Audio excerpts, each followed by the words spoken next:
celebrations of armed forces.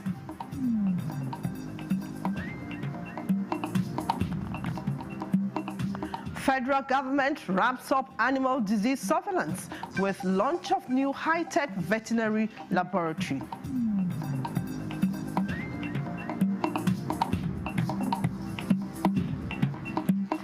NDLEA operatives nab 80-year-old dispatch rider, others in nationwide drug raids.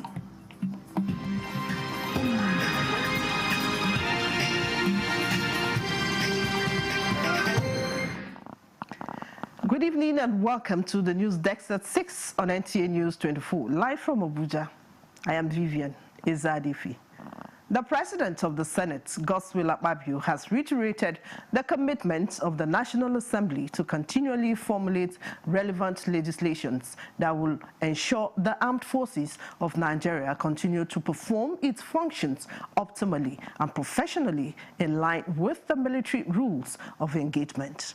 This was his message to the 2026 interdenominational church services as part of activities for the Armed Forces Celebration and Remembrance Day at the National Christian Center, Abuja. Defense correspondent Olajide Bello reports. The 2026 Armed Forces Celebration and Remembrance Day has been described as unique as it coincides with the successes recorded in the Northeast and other parts of the nation. It is in this light that this interdenominational church service is held in honor of serving officers and those who paid the supreme price.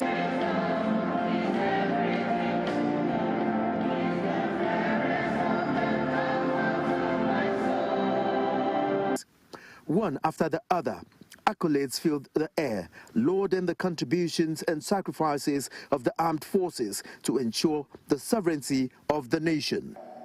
The blood of our valiant heroes and heroines serves and will continue to serve as the seed of our national unity and progress. Your message today reminds us that service, sacrifice, and love of country are sacred duties, and that faith remains a powerful source of strength in times of trial. But since something like this today, everybody will be happy that one day somebody will remember me, even though I'm not alive, but we're still praying for more. A message of hope by Most Reverend Dan Okafor harped on gratitude, encouragement, and spiritual hope. We remember our fallen heroes, sons and daughters of Nigeria, who laid down their lives that our land may live in peace. Special prayers, a minute silence, and Thanksgiving session characterized the service. Olajide Bello, NTA News.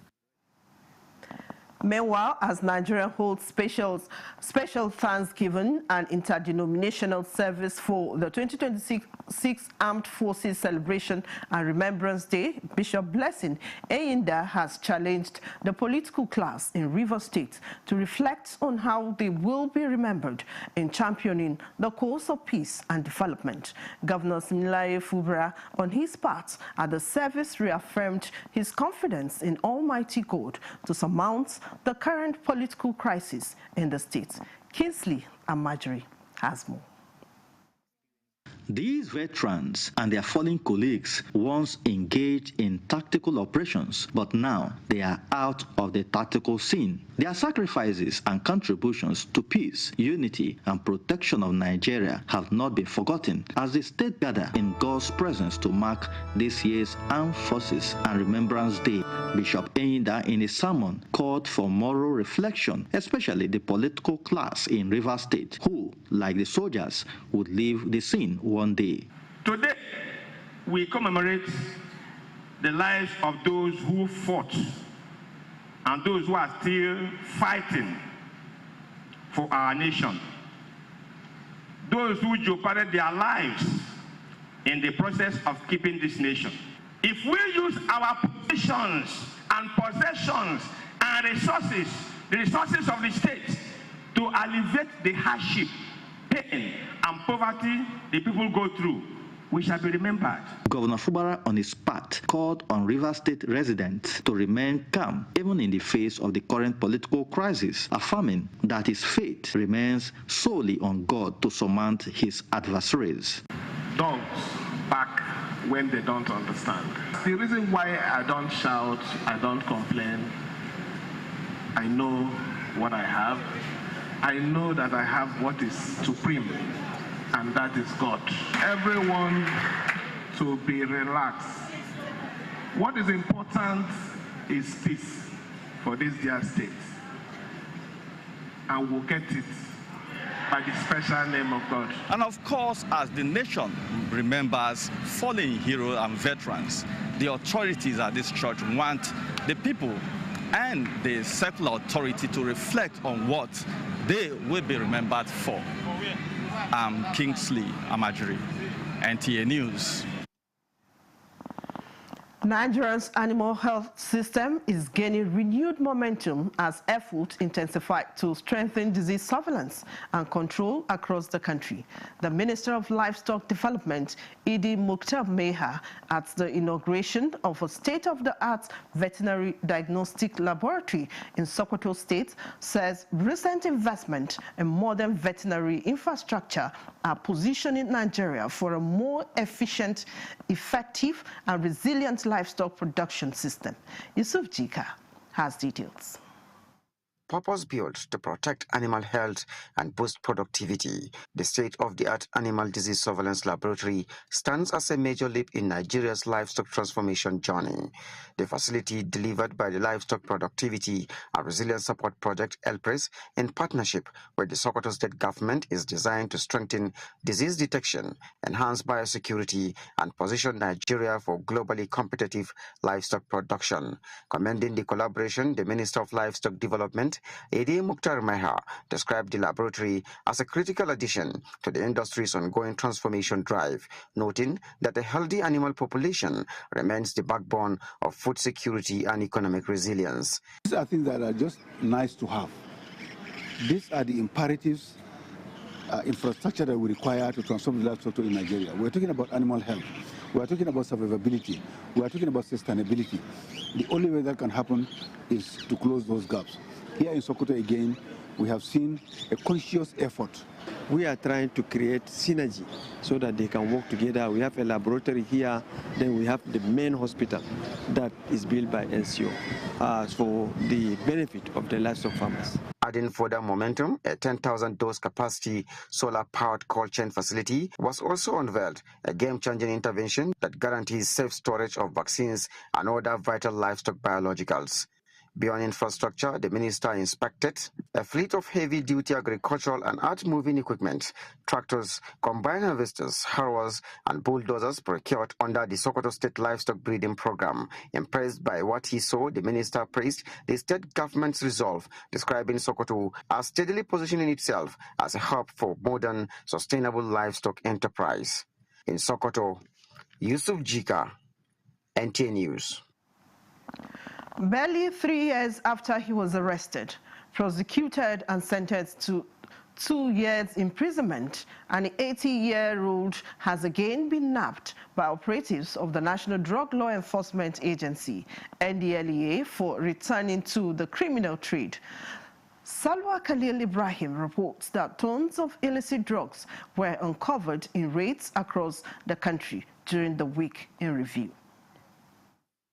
The 80-year-old grandpa is said to be notorious for illicit drug business. He was first arrested in 2022, prosecuted and sentenced to 2 years in jail by a federal high court in Uyo, Akwa Ibom State. Not ready to let go the old habit, he returned to the illicit drug trade, and following credible intelligence, NDLEA operatives on Saturday, 10th January 2025, tracked the octogenarian to his village in Abak local government area of Akwa Ibom State, where he was arrested with 5.7 kilograms of skunk, a strain of cannabis, in his residence.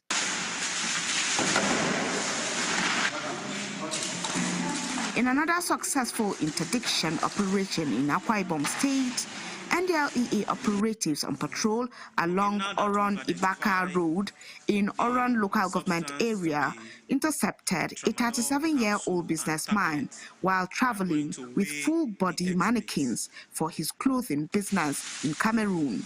Research of the mannequins revealed that they were stuffed with pills of tramadol, weighing 5.3 kilograms. In Oyo State, raids across different locations led to the seizure of dangerous illicit drugs and arrest of notorious dealers, where a total of 10.696 kilograms of Colorado, Scottish Loud, Ghana Loud, Canadian Loud, and skunk, all strains of cannabis.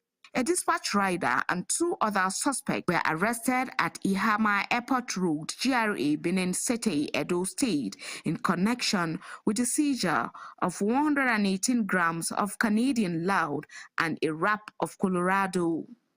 Meanwhile, not less than 30,950 capsules of tramadol were recovered from the home of a suspect in Baturi area of Yola South local government area of Adamawa State following his arrest at the Lamido Aliyu Mustafa International Airport, Yola. In Abuja, Salwa Khalil Ibrahim, NTA News. The Nigerian Police Force, Kogi State Command, has alerted the public to look out for anyone with bullet wounds, suspicious behavior, and to report such persons to the nearest police station. This followed the ongoing onslaught against bandits in the state by the joint police and military, aimed at flushing them out and dislodging their networks. A statement by the command's public relations officer, CSP William Aya, says the operation is being carried out with vigor, commitment, and professionalism, supported by the Nigerian Police Force Air Wing components through precision airstrikes led to their successes. The command urges the public to support the ongoing operations with credible information about criminal elements seen in their neighborhoods, emphasizing that security is a shared responsibility, and together, security operatives will make Nigeria better. Persons with credible information are to reach out to the command's control room through the following numbers: 0703 8329084, 08152195982. The Plateau State government has announced the successful rescue of 25 kidnapped victims, mostly children, following a coordinated security operation led by the Department of State Services, DSS. The victims, comprising 6 females and 19 males, were handed over to the Wasi local government area and had since reunited with their families nearly 3 weeks after their abduction. The secretary to the state government, Samuel Jato, disclosed this while briefing journalists at Rayfield Government House in Jos.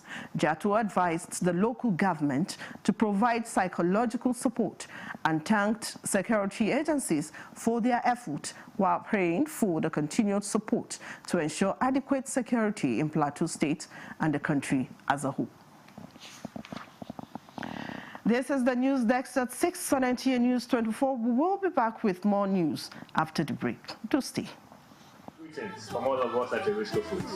The festivities are already in the air, and we'd like to especially thank you for your continued patronage of Erisco Foods, the only tomato brand to win the National Productivity Order of Merit Award by the federal government of Nigeria. With our proud Nigerian products and services, we have continued to create thousands of jobs for our people and for the growth of our economy.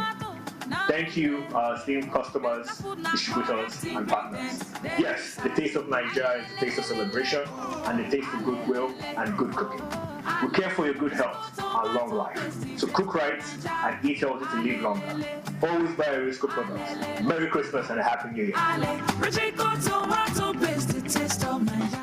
National Productivity Order of Merit Award goes to the only tomato paste manufacturer to win the National Productivity Order of Merit Award by the federal government of Nigeria, endorsed by the Association of Private Medical Practitioners of Nigeria. This is an evidence of 100% natural goodness, great quality, and great taste. So eat healthy to live longer. Use Erisco tomato paste and products. 100% natural tomato. Better food now, correct. Buy now and enjoy up to 20% discount. Erisco tomato paste. the power of precision, engineered to perfection. Every component is crafted with care, and each design is meticulously tested. From concept to creation, our engineers push the boundaries of technology, seamlessly blending performance and sustainability with a deep commitment to African ingenuity. Introducing the CNG Boss, a remarkable achievement in engineering designed to operate on compressed natural gas, a cleaner and more sustainable fuel alternative. At Innocent Vehicles, we proudly lead the way in creating greener mobility across Africa. And it doesn't stop there. From SUVs to sedans, spacious buses to electric cars, Innocent offers a wide range of models designed to meet every need. Innocent Vehicle, the pride of African roads. This is NTA News 24. Welcome back to more reports. Governor Hope Uzodinma has inaugurated the Imo State Vigilante Organization with men numbering more than 7,000 to boost the security architecture of the state. Beatrice Anyim reports that members of the security organization are to be deployed to their various communities.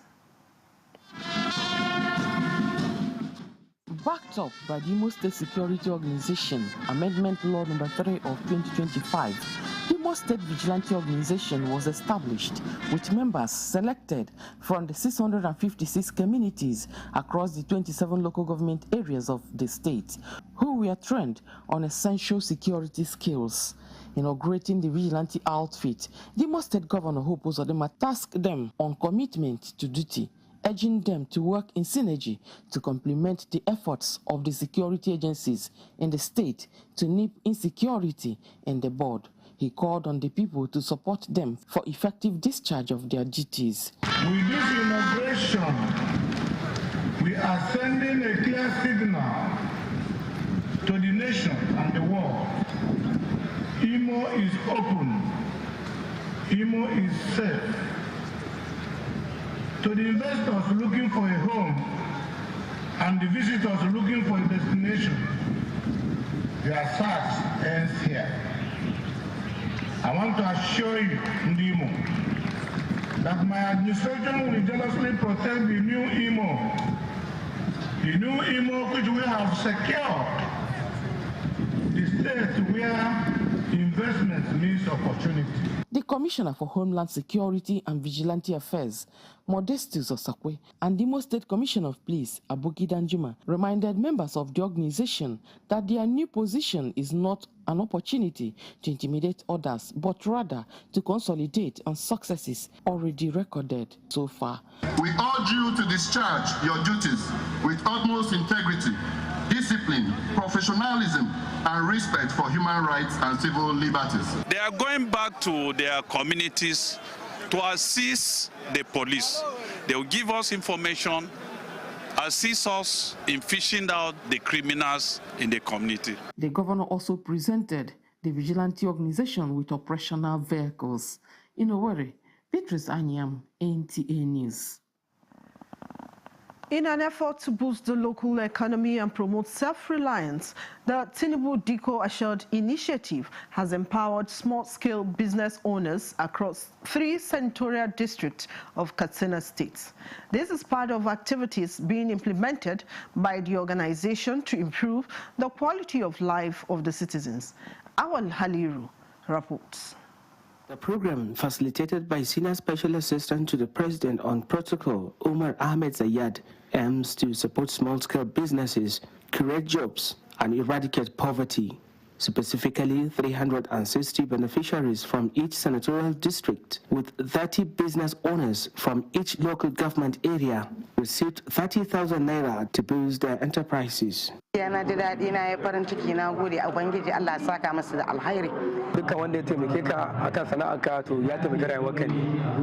Saboda yanzu yanayi ne ake ciki na wanda ake bukata. Stakeholders commend the initiative, calling on philanthropists and political office holders to partner with the government in the fight against poverty. We hope that others like him will emulate what Umar has done today. Factual empowerment, not flashing. And definitely I say Osiwaju is a professional politician which has no barrier. He has a nation and he identifies the problem. I believe that with his team and the teamwork with support, he will take the nation to the barest minimum level. The senior special assistant to the president on protocol, Umar Ahmed Zayed, notes that the program will complement federal and state efforts to improve living conditions and welfare of citizens. The initiative is promoting economic rejuvenation and self-sufficiency across the state. In Katsina, Awan Halliru, NTA News. While the Zamfara State Governor Dauda Lawal has flagged off the issuance of appointment letters to the newly recruited teachers in the state with a renewed commitment to revamping the education sector. The event also saw the presentation of first-degree certificates to some 50 state scholarship students who graduated from a private university but were put on hold for about a decade. Jamilu Ibrahim has more. The Zamfara State government has since, in the third quarter of 2025, commenced the process of recruiting additional 2,000 teachers as part of measures to address the dearth of especially science and core subject teachers in public secondary schools across the state. This is a symbolic presentation of letters of appointment to 500 newly recruited teachers that form the first batch of the recruitment exercise performed by Governor Dauda Lawal at the Government House, Gusau. A recruitment exercise. It is a strategic intervention to address teachers' shortages, improve learning outcomes, and repositioning a school for excellence.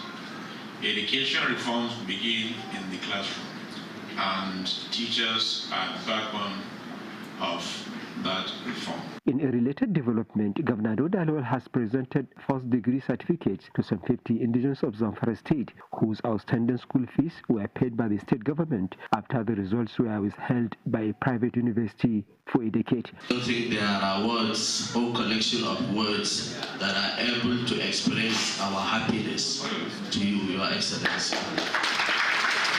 One of the recipients is a first-class graduate, while many others graduated with second-class upper division, even as Governor Dauda Lawal has directed the State Head of Service to give the beneficiaries a special consideration in the state government's recruitment exercise.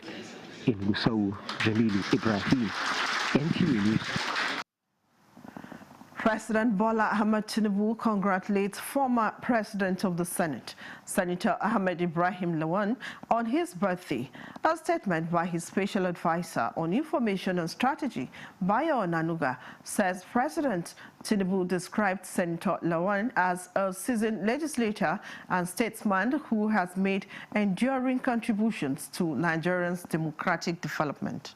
The president extols the senator's decades of distinguished service to the nation as a legislator, particularly his tenure as Senate president, during which he provided steady leadership and upheld the principles of dialogue, stability, and collaborative governance. The president acknowledges Senator Lawan's commitment to national unity, good governance, and democratic values, which has earned him respect across party lines and among Nigerians from all walks of life. President Tinubu wishes the legislator good health and renewed strength as he continues to serve the nation. The government and people of Kogi State are in a state of mourning tonight following the tragic loss of 3 prominent political figures in the state. They are Honorable Onoja James Ignatius, Special Advisor to the Governor of Kogi State and former Chairman of Igalamela Local Government Area, Honorable Jatu Onimisi Suleiman, Senior Special Assistant to the Governor, and Alhaji Ali Atabo, APC Chairman of Aiba Ward in the Kina local government area. A statement by the Kogi State Commissioner for Information and Communications, Kingsley Femi Fanwo, extended heartfelt condolences on behalf of Governor Ahmed Usman Ododo to the families of the deceased, their friends, associates, and the entire APC family. The statement also commiserated with the people of Igalamela, Okene, and the Kina local government areas. It's concluded by appreciating the invaluable contributions of the three men to Kogi State's development, stating that their legacies of service and sacrifice will continue to inspire. The government prays that their souls rest in perfect peace, and God should grant their families the fortitude to bear the irreparable loss. And that concludes the News Desk at 6 on NTA News 24. Thanks for watching. I'm Vivian Izadefi. Bye for now.